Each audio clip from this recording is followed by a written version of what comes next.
walang iba mga kainral kundi ang Honda Click 125 Matte Fairy Red Metallic. So sa mga mahilig sa red colors dyan na gusto naman maiba yung datingan, isa ito yung recommended ko para sa inyo yan. So maganda yung kakulay niya pero may combination siya ng gold tsaka black yan. Again, ang motor to ay merong 4-stroke, naka 2 valves, single overhead cam, liquid cooled at meron siyang ESP engine. Naka 125cc, meron siyang electric start. Meron din itong max power na 8.2 kilowatts at 8,500 RPM at max torque naman na 10.8 Newton meters at 5,000 RPM. So hindi rin magpapatalo ang motor na to mga kainral, no? Kaya best selling to. Matipid, may lakas at meron din siyang bilis. Meron din siyang bore stroke na 52.4 by 57.9 mm. Ngayon, tingnan natin ang mga physical features ng motor na to. So, ito mga kainal, dito is banda, may matte na red na kulay na fairings. Tapos, matte din yung pagka-black niya mga kainal. Pero meron siyang parang mga glitters. Yan. So, makita mo talaga na premium at quality si Honda. Kasi ang motor na to is napabilang siya sa mga special edition. Kaya medyo may kamahalan to compare dun sa standard. So dito makita nyo ang brake lock niya. Dagdag sa safety feature ng motor. Especially kung nakapark kayo sa mga hindi pantay na kalsada. Then dito na part is to matte. Then may combination again na black. Then may emblem na FI. Yan. So dito naman mga kainral is same pa rin, no? Napakaganda kasi all LED na ang ilaw at napakaliwanag na nito at visible sa gabi. So dito naman sa kanyang fairings sa tapaludo is ano rin siya, same pa rin dun sa taas, black na may pagka maganda yung pagkapinturan mga kainral, no? Yan.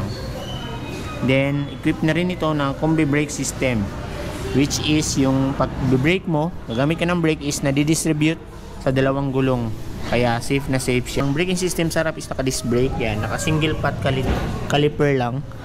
Tapos napakaganda ng kulay ng kanyang mugs, yan o, may pagka metallic brown, kaya naman napakaganda niya tignan. And then yung shock niya mga kainral, yung telescopic niya is yan, may tatak na Showa, yun. Ang size naman ng gulong nito is nasa 90 by 80 by 14. Tubeless na rin, kaya okay na okay sa ating mga malayuang biyahe. Dito tayo banda sa gilid ng kanyang fairings mga kanya is nakikita natin yung mga sharp niyang edges yan. Then marami rin siyang mga curves, dagdag sa pagiging astig ng motor. And then ito yung tsura ng kanyang gulay board. Yan. Maganda siya kasi meron siyang anti-slippery para hindi siya madulas kung aapa ka dito. Then pwede mo na itong lagyan ng mga pinamalingki mo, kaya minsan tinatawag talaga siya ang gulay board. Then meron siyang utility hook dito. Pero dito wala. Ito may tsura ng kanyang bulsa. Dito is napakamababaw lang. Yan o. So sa kabila naman is yan. Is meron na siyang charging port.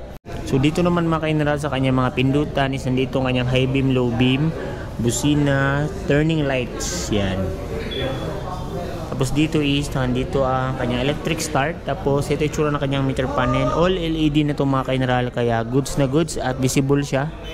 Then nandito yung kanyang pindutan, select and set. Tapos emblem ni Honda yan. So kita mo dito yung matte, no? Nandito pa rin. Dito tayo sa gilid mga kainral, nakita mo na ito ang napakalaking decals na click yan. Tapos yung decals na parang brown or gold yan, no? Tapos liquid cooled, kasi liquid cooled na rin ang motor na to. Yan. Majority pa rin yung matte sa fairings. Yan. Yan ito tsura ng kanyang apakan. Yan. Ito na may tsura ng kanyang tambutso mga kainral. So meron siyang heat guard dito para hindi mapaso yung ating angkas kung madidikit siya dito. And then maganda na rin kasi meron siyang cover dito mga kainral, kanyang likod na gulong para yung putik hindi lahat mapupunta dito kasi meron siyang cover. Pero alam ko meron pa to extension binibenta na accessories sa aftermarket, no? Ito na may tsura ng kanyang upuan mga kainral. Makita mo na napakalapad at the same time hindi siya madulas, kaya okay na okay sa mga angkas natin at sa driver mismo. Ito medyo na kanya panggilid mga kanral, no? Yan. So, ESP engine. Malakas na makina pero matipid pa rin ang konsumo ng gasolina. So, equip na rin to ng side stand kill switch mga kanral. Dagdag sa safety feature ng ating motor. So, ang suspension niya sa likod is naka single shock lang. Nasa swing arm ito. So, ang braking system naman niya is naka drum brake. Yan.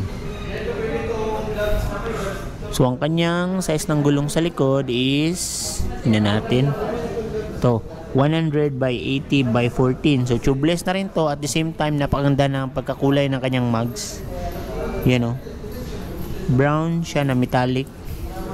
Sa mga ilaw naman niya sa likod mga kanal is napakaganda na rin kasi all LED na yan. Tapos, yung turning lights niya is LED na rin. Tapos, may reflectorize siya dito at separate na ilaw para sa plaka. Yan. Ito na may tsura ng kanyang underseat compartment mga kanalo, napakaluwang. So marami kang pwede malagay dito pero sa helmet hindi ako sure kung magkakasya, no? Kasi parang hindi pa rin. Yan. Ito na may tsura ng kanyang fuel tank. So ito ay may capacity na 5.5 liters at ito ay may estimated fuel consumption na 50.3 kilometers per liter. So napakatipid na niyan mga kanalo at gamit na gamit niyan lalo na sa panahon ngayon na tumataas ang presyo ng ating gasolina. Then ito naman yung kanyang grab bar sa likod. Yan. So, maganda rin, metallic brown, sumasabay sa color ng kanyang mugs. Ang motor na to meron naman curb weight na 112 kg, seat height na 769 mm at ground clearance na 131 mm. So abot na abot to na mga typical Pinoy height. Ngayon pag-usapan naman natin kung magkano na nga ba ang presyohan nitong Honda Click 125, itong matte red, no?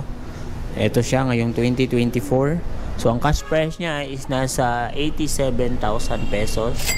Down payment ka ng 8,000 pesos at monthly installment sa 36 months ng 3,083. So freebies niya is helmet, jersey, LTO, tipil insurance at rebates na 200 kung updated ka sa pagbabayad yun. So yun lang mga kainaran, no? Kung may mga motor pa kayong gusto nating topic sa ating mga videos, comment down below. So again, stay safe, ride safe. Bye bye.